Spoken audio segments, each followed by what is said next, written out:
What's going on, guys? I'm Lawrence Owen. This is NFL Daily Tweets, and today we are going to be talking mostly about the Indianapolis Colts. I'll give you a little bit of information about the show. This is a show that's going to happen Monday through Friday, every day of the week. It's going to start at 6 p.m. Eastern Standard Time. It's going to last till about 7 p.m. Eastern Standard Time each day of the week, Monday through Thursday. For the most part, it's going to be NFL General. It's going to be talking about all the news and information that's being dropped on Twitter, the major stuff about the NFL. And then on Fridays, we're going to be fairly Colt-centric. Now, that can kind of intermingle a little bit. If something big drops during the weekdays, Monday through Thursday for the Colts, it's definitely going to be on the NFL list. And if something big happens in the world of NFL news, like we're going to get into in just a second, it will be dropped on a Friday show like today, where we'll be talking about the Indianapolis Colts. But, you know, something big does happen. And something big did happen. And we really do want to talk about that. What we're going to get into right now as I scroll through my bookmarks. And bam, there we go. We are going to show you here. Yes, as Ian Rappaport dropped on Twitter, legendary running back Jim Brown passed away. His wife, Monique, announced it. It is with profound sadness that I announce the passing of my husband, Jim Brown. He passed peacefully last night at our LA home. To the world, he was an activist, an actor, and a football star. To our family, he was a loving and wonderful husband, father, and grandfather. Our hearts are broken. Our hearts are broken with you, Monique. I'm telling you, I grew up idolizing Jim Brown. I've always considered him one of, if not the greatest running back of all time. When I talk about the top three running backs ever, there's Jim Brown, there's Barry Sanders, there's Walter Payton.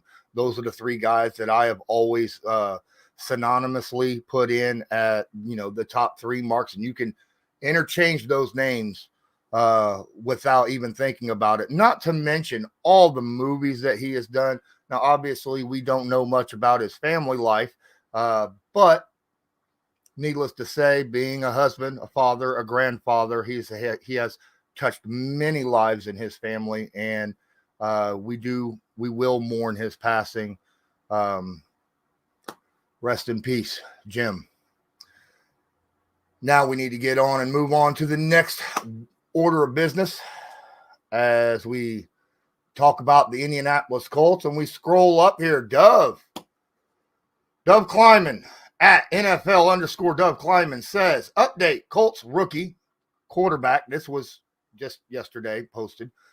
Quarterback Anthony Richardson has been impressive in camps and turns out isn't as raw as previously believed. The Colts have been impressed by his pocket awareness in particular. And he shows off some more of his high-level playmaking ability, even during the brief rookie minicamp via George Brimmer. Will Richardson end up starting week one? That's the big question. That's the question that many of us really do need to sit here and think and wonder. Could he start week one? That's a good possibility. There's so much stuff that we don't know about. Now, I'll tell you what, impressed by his pocket awareness in particular is kind of shocking because they have talked about that specific thing over and over and over and over. I remember immediately afterwards when they had the interviews and they were talking with Steichen and with Ballard, and they were talking about that was one of the things that was really big on their list, that he had great awareness. He knew where and when pressure was and how to get out of it while keeping his eyes downfield. That was something that was also discussed not long ago, maybe a month ago, when I had Brett Coleman on the show. And he said that, he had, before the draft,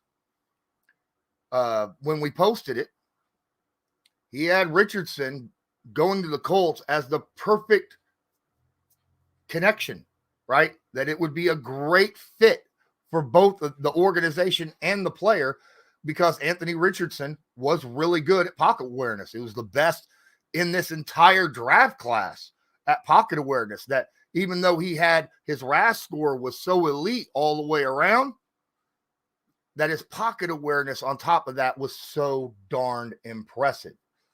And that's going to help a lot, being, what he does best, running RPOs, running the football, handing the football off, and looking for shots downfield. If he can move around in that pocket really well, that's where his accuracy numbers skyrocketed, right? His accuracy between 0 and 15 yards was, well, it left a little wanting, right, during college. But his accuracy past 15 yards was over 60%, which was incredibly impressive. So if he can move around in that pocket, avoid some pressure, you might see some passes downfield. That'd be quite impressive. Guys, I appreciate each and every one of you. Please don't forget to smash that like button. Hit subscribe if you're not subscribed, and tag that notification bell so that you are notified next time we go live or upload a video. Don't forget, we will be doing this Monday through Friday every day. Going on to the next bit of business.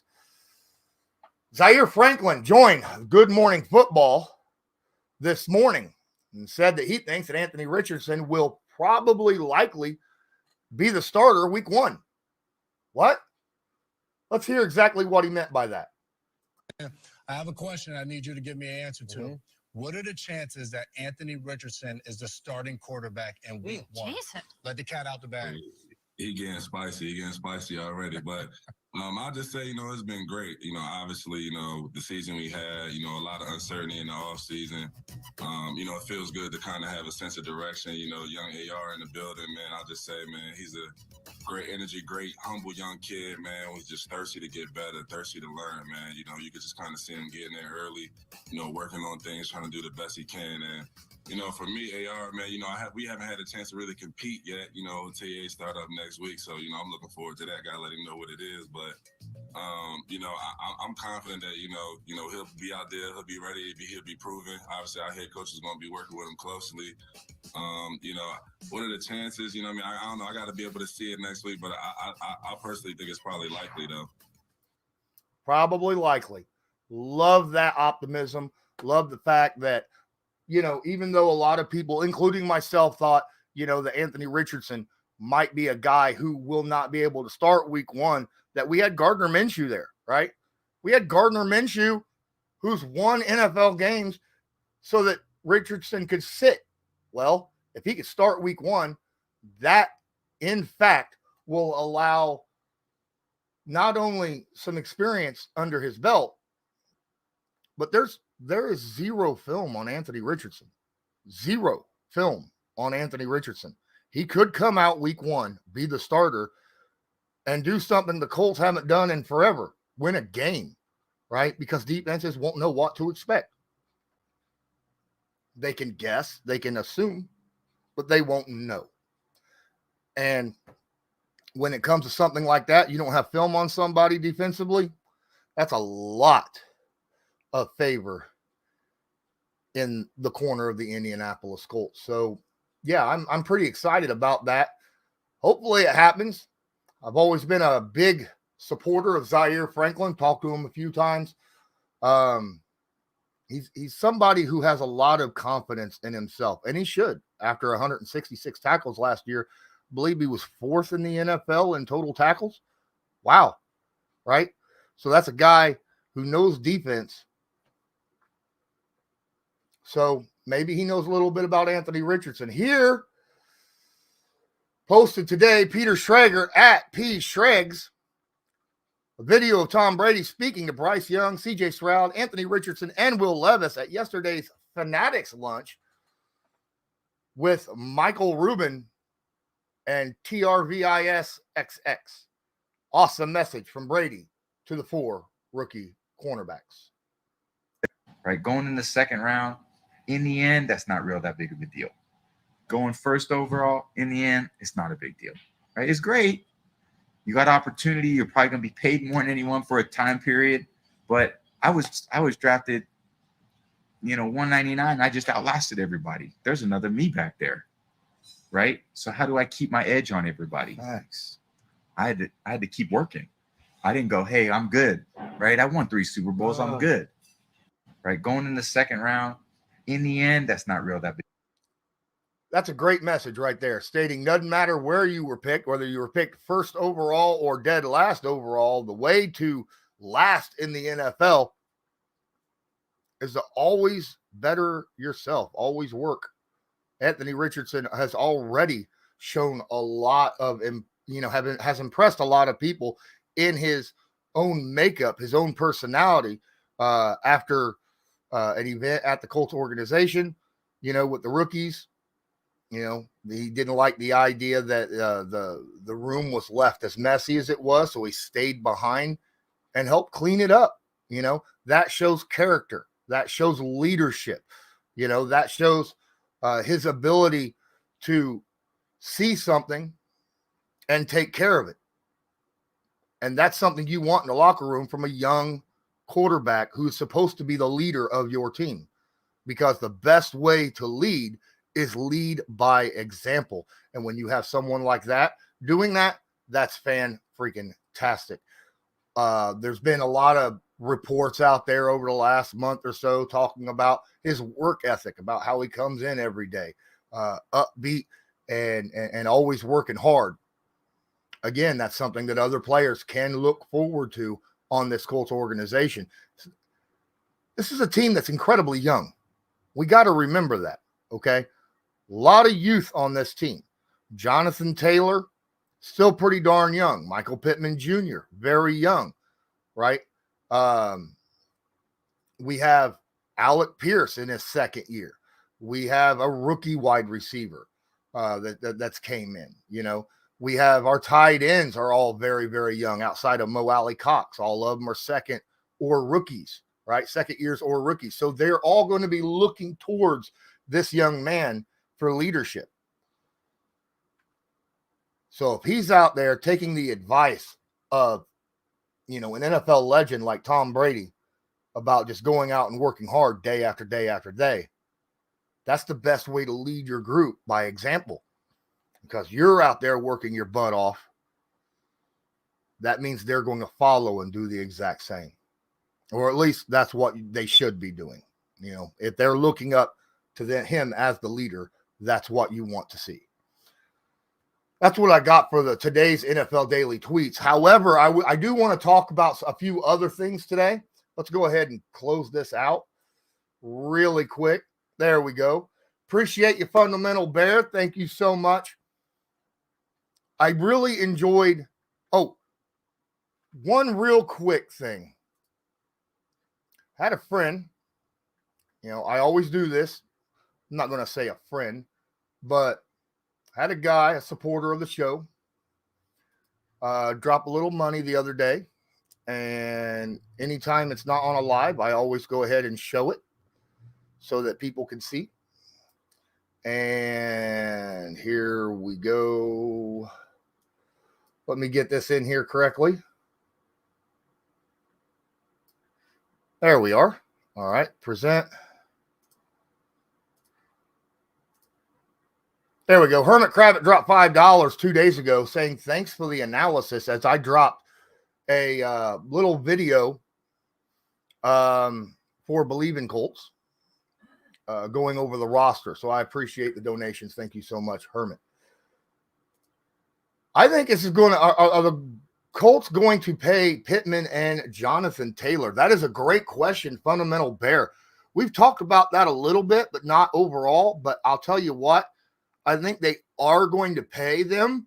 At least from what I understand right now, Jonathan Taylor has switched or is in the middle of, it may not be completed yet, switching the guy that's representing him, right, in the contract talks. And that could be because the Colts have started something. Now, obviously, they want to get Pittman. They would want to get Pittman and Jonathan Taylor signed under contract before the season starts, because you don't want to have an issue at the end of the year. And they both play well enough to get paid, but how much, right? The biggest problem with Michael Pittman Jr. is he's only broken 1,000 yards once and barely, you know. He's came very close. He's had some decent years. But the problem is he's been doing it with a different quarterback year after year after year after year. Right. So that's something in his book. But still, I don't think Michael Pittman Jr. is going to demand a $20 million a year contract. Somewhere in the tens to 15s, I think. Now, obviously, not only do you pay for a guy what he has done in the past, but you're also paying a guy for what you believe he could be in the future, right? And Michael Pittman Jr. with a young quarterback could be that guy, especially if he's got somebody for multiple seasons back to back to back to back. Something like what you saw during the, Peyton Manning, Marvin Harrison, Reggie Wayne, or Andrew Luck and T.Y. Hilton, right? You saw that connection and it grew into something very nice. Now, Jonathan Taylor, on the other hand, in my opinion, he's a guy that's going to demand at least $12 million, I believe, a year. Now, obviously, last year he had some injuries. His production went down a little bit. But the year before that, he led the NFL in yards and touchdowns and average per carry and just everything, right? And then last year, he had a bit of an ankle injury. And plus, the offensive line wasn't playing up to par as to what we were used to seeing. There's going to be a lot to argue with on Jonathan Taylor's side. There's going to be a little bit to argue with on the Indianapolis Colts side of the table as well when it comes to trying to figure out this contract. Now, should Jonathan Taylor try to hold back a little bit? Because as we see right now, Ezekiel Elliott is having a problem finding a team. After the Dallas Cowboys paid him $15 million a year. And then you go over to the Saints and look at their running back situation, right? They pay him a ton of money. I doubt he even plays this year under the situation that he's under. Now, there are other guys out there. Obviously, Christian McCaffrey last year played phenomenal for the 49ers. And Derrick Henry has played phenomenal for the Titans. Some guys you just need to pay. And Jonathan Taylor is a very young quarterback, still has a lot of time under his belt, still has that speed and breakaway power and speed to go along with the fact that last couple years he's looked much better receiving the football as well. He will get paid a chunk of money, but you might as well go ahead and, as you say, Fundamental Bear, sign these guys while your quarterback is under a rookie contract. It's time to build your team up, right? And that is absolutely fact.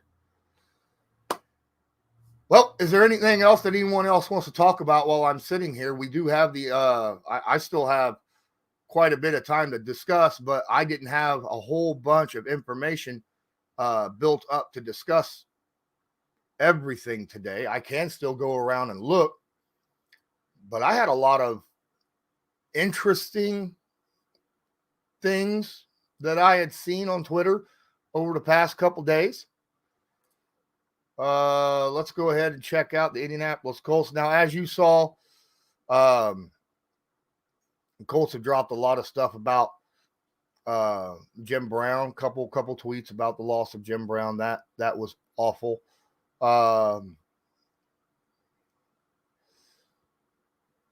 So the Colts did have, hold on.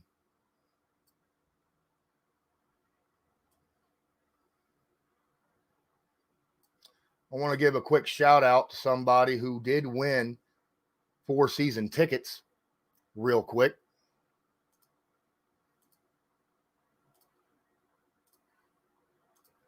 There we are. Jim Irsay tweeted, we've got our schedule challenge winner of 4 season tickets. Congrats to Ben Grinsteiner for being number 1 out of more than 22,000 entries. Ben, congrats. Congratulations on 4 season tickets for the Indianapolis Colts and winning that. That is huge. That is absolutely huge. Love the fact that Jim Irsay and the Colts went out and did that. Always out there giving a lot of stuff to fans, giving back to the community. It makes him in my opinion, one of the best owners and one of the best teams in the league because they do that a lot. RG Bay, Colts may be able to lock Pittman in before his number starts to explode, assuming the quarterback situation is as good as it thinks it's going to be. JT may end up getting tagged, but who knows? I don't know if we want to tag Jonathan Taylor. Tagging a running back right now, you take the average, I believe, of the top 5, that's $15 million. That's $15 million a year, right? That's a lot of money next year. It'd be better off just to sign him to that. If you're going to pay a guy $15 million, you might as well just sign him that instead of tagging him. At least then, there's more options that you could deal with. You could adjust the contract, whatever you need to do with that. But a tag, that's guaranteed money. Right off the top. Bam. All of it. 100% guaranteed. I'm thinking if he settles for $12.5 million a year for, say, 3 or 4 years, I would jump on that in a heartbeat. I think he's well worth that. The top 5-6 guys makes between $14 and $16 million a year at running back. And he's definitely in that list of guys. So if you could get him at a deal at 12.5, you could find a way to talk him into doing that. You sign that every day, all day, right? A lot of people want to talk about how you don't pay running backs. The fact of the matter is the guys you pay are your playmakers, the guys that can make or break a game at the drop of a hat. Jonathan Taylor is one of those guys that he can make or break a game right now. No matter what happens, you get the ball in his hands and he can take it to the house, whether it's 15 yards out or at your own 1 yard line.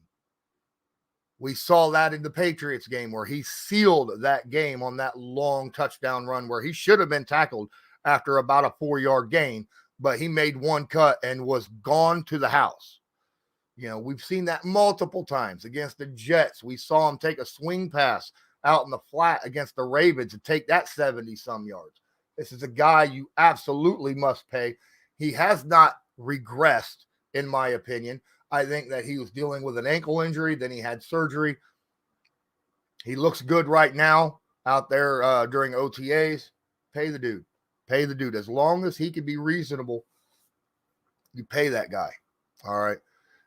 There are other guys out there that are under contract for the Indianapolis Colts that I think we should be talking to as well.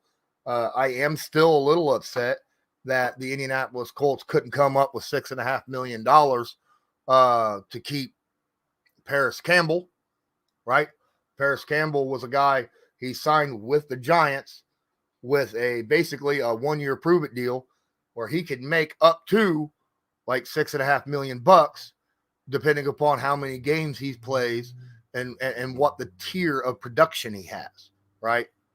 And I got a feeling he probably has a darn good chance to get every bit of cash, every bit of that cash. He leads the team in receptions, yardage, touchdowns. When it comes to receiving, the 2 guys that he's dealing with is a tight end and Sterling Shepard. Right? Come on. Paris is good. We should have kept him. Don't get me wrong, though. The guy that we went and we picked up 2 guys to replace Paris Campbell. One guy in free agency, Isaiah McKenzie, 28 years old, still a darn good slot receiver. Got some speed and some experience down the middle. Has shown that he has done a lot of good things for the Buffalo Bills over the middle. He's done it against us, right? And then, of course, Josh Downs, the 2nd-round pick or third round. Anyhow, no, second round pick for the Indianapolis Colts. Reggie Wayne said he thought he was the best receiver in the draft at the combine. What? That he had him listed as the best one, that his route running, crispness, and the smoothness that he was able to catch and go was something that he thought was top notch above everybody else at the combine. I can't wait to see how both those guys produce during training camp. That's going to be a fun thing to keep an eye on. So I appreciate all of you guys. I think we're going to be done here. We've got about a half an hour in. We are going to be back Monday through Friday. Now, remember, it'll be mostly NFL stuff with a little bit of Colts thrown in as long as they're part of the Colt, if the news is big enough. But as of right now, Monday through Thursday, it will be NFL General, which the Colts can be part of. And then on Fridays, it will be a Colts-centric show. Thank you all for joining. Please don't forget to smash that like button. Hit subscribe if you're not subscribed. Tag that notification bell so that you are notified next time we go live or upload a video. I say that Speed just got here. Appreciate you, my guy, but I think we're about done. We've pretty much covered all the points that we had. Not a lot of people that were in here earlier to ask questions and stuff, or to make comments about some of the tweets that I dropped, but you feel free, go back. If you guys are catching this afterwards, check out the full show. We covered a few good points. And until next time, as usual, have a good one.